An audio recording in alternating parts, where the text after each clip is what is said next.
Guys, my name is Emily Moore. Sorry about that.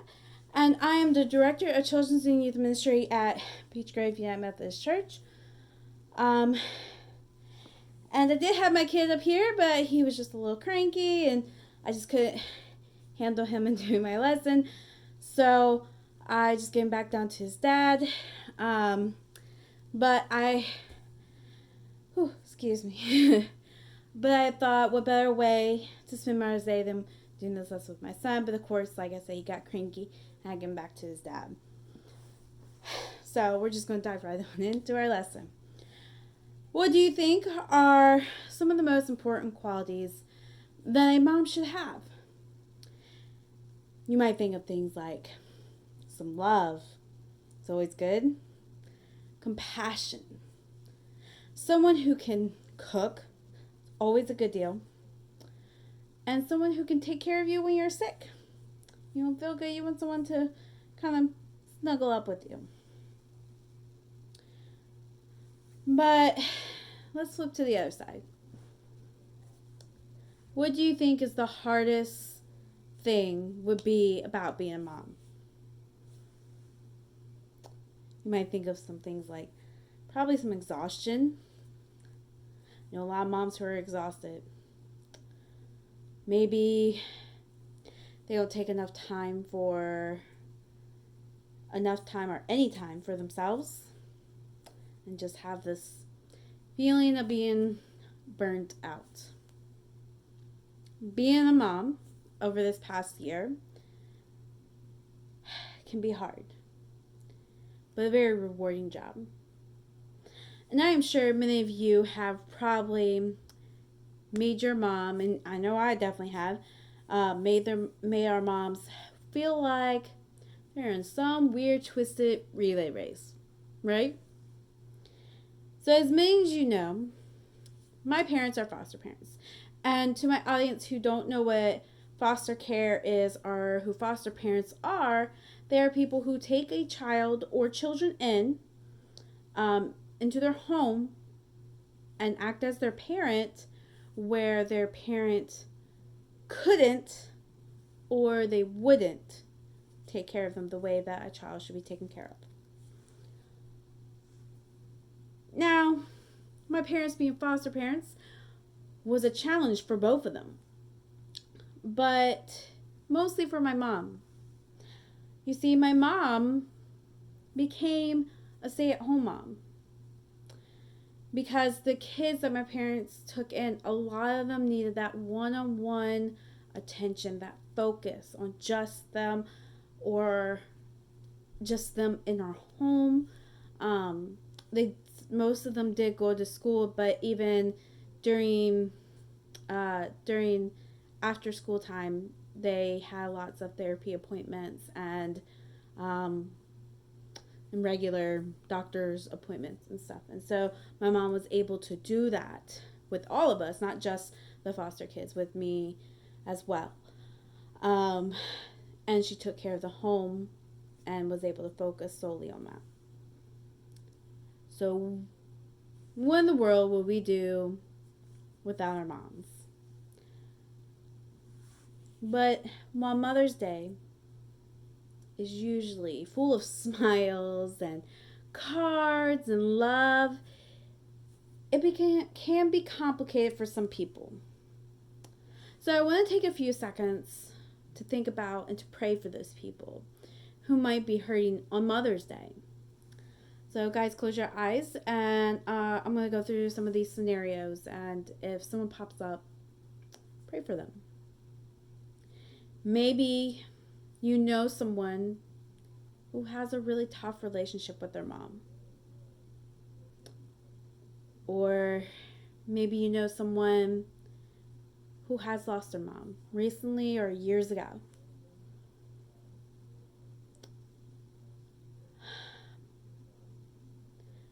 Think of all the children who are in foster care and they're away from their mothers on Mother's Day. Or maybe there's a mom that you know who gave her child out for adoption and gave her child a life that she knew she could not provide for them.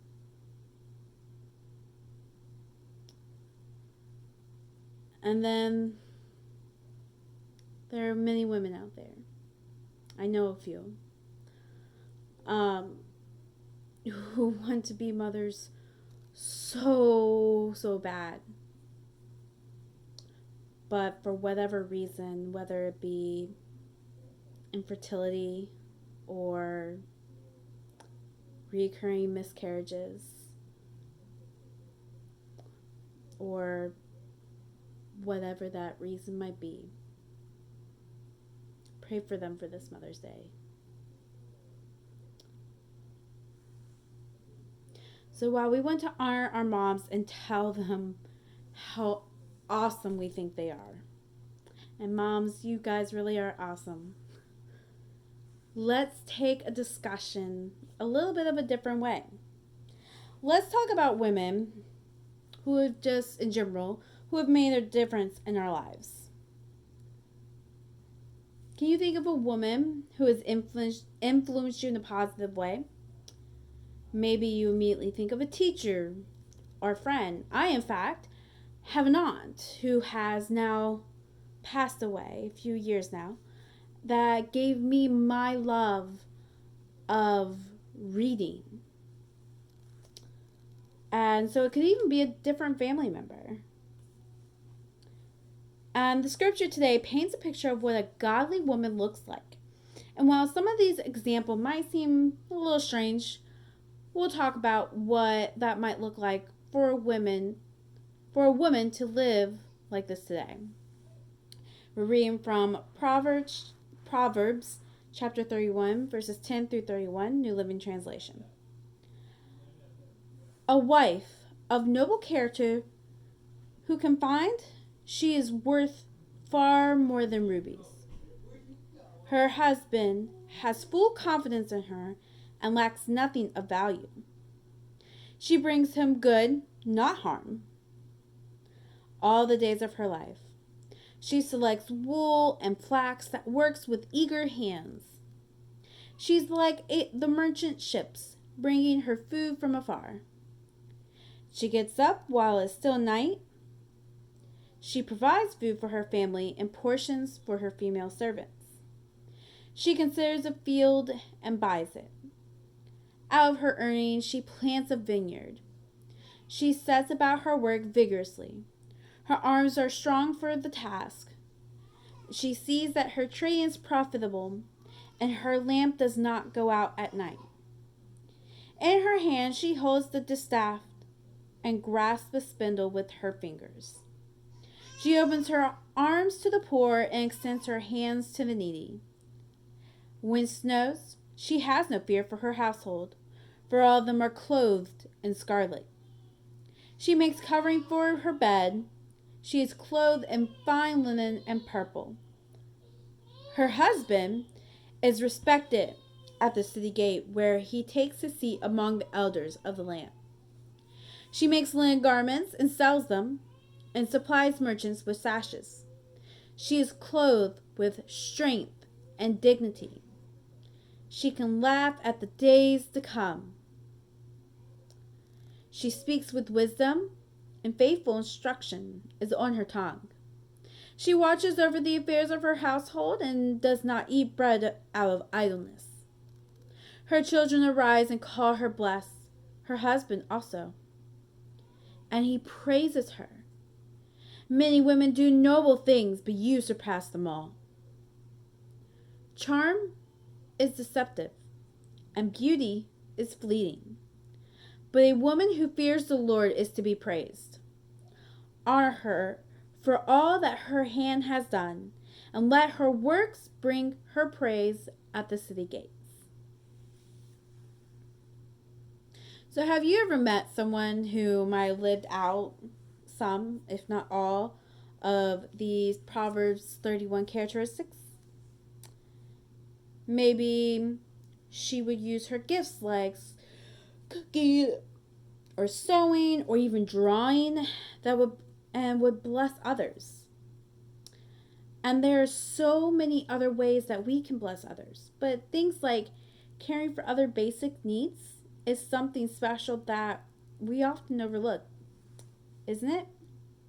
Can you think of any other talents that seem so simple and easy to ignore that can really make a difference if it's shared with someone? I know many of you have a talent for playing an instrument.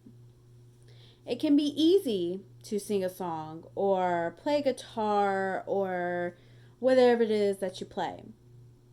And it can really lift someone's day up. Or maybe you just have a talent for just being a really kind person. Something as simple as a smile can turn a person's day around.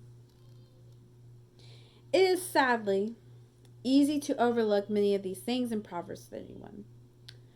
Women that this woman in Proverbs 31 does to bless others, isn't it?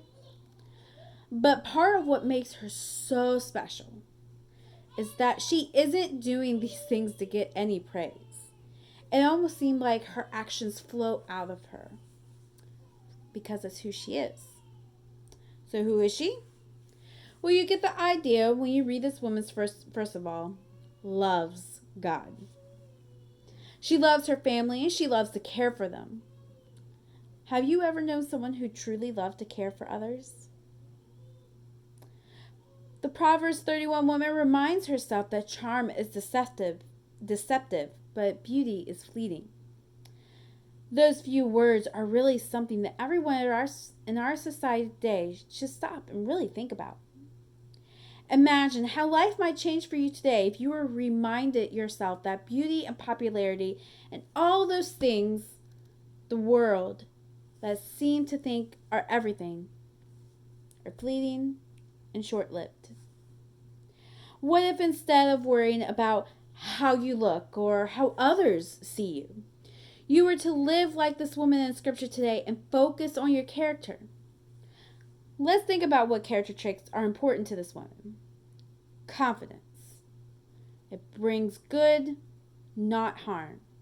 She provides, extends to the needy, has strength and dignity, wisdom, and she's respected. Now ask yourself, how do I measure up today? Do I care for others? Do I try to make this world a beautiful place? Do I use my time to bless others? Do I love God and help others feel His love through me? Because it is this kind of person who God truly will honor. It is this kind of person that the family will one day say how they were blessed by that person. And wouldn't you love for your families and friends to remember you at that way? Because they really will not remember the cool outfit that you wore, or the car that you drove, or even the way you look for more than a few minutes. So let's face it, everyone is too concerned with what everyone else is thinking about them, right? But what will they remember years from now is that what you probably remember about a special woman that you mentioned who affected your life, that they cared, the love that they had showed you. Well, it's time to start becoming the type of person, someone who will one day mention your name as someone who has affected their life for good. Don't leave here feeling guilty that you don't quite measure up yet. You've got plenty of time. Instead, choose one or two of these qualities that can become part of you starting today. Then choose one or two women in your life and thank them for the ways they have blessed you and loved you. You can write them a letter. You can just give them a call. Just that small act of blessing someone else will start you on the same path of being blessed. So that's all I got for you guys today. I'm going to read off some discussion questions. You can discuss them with me or with a trusted adult. And Um, yeah, you can discuss them with each other too. So we're going to go ahead right off. Which part of this proverb was a challenge for you to understand? What do you think a woman like the one described in Proverbs 31 might look like today? Share about an influential woman in your life. How does she affect you? Which of these qualities from the proverb do you want to show in your life? Reflect the same. Charm is deceptive and beauty is fleeting. What do you think that means? The activity I would like for you guys to do today is, as I mentioned above, write a letter to your mom or to that influential woman in your life and thank them for the many ways that they bless your life. And just thank them in general because they do a lot for you. Next week, we're going to be talking about having a relationship with God. I encourage you guys to read Luke chapter 10, verses 38 through 42. And you guys have a nice week, and I will talk to you then.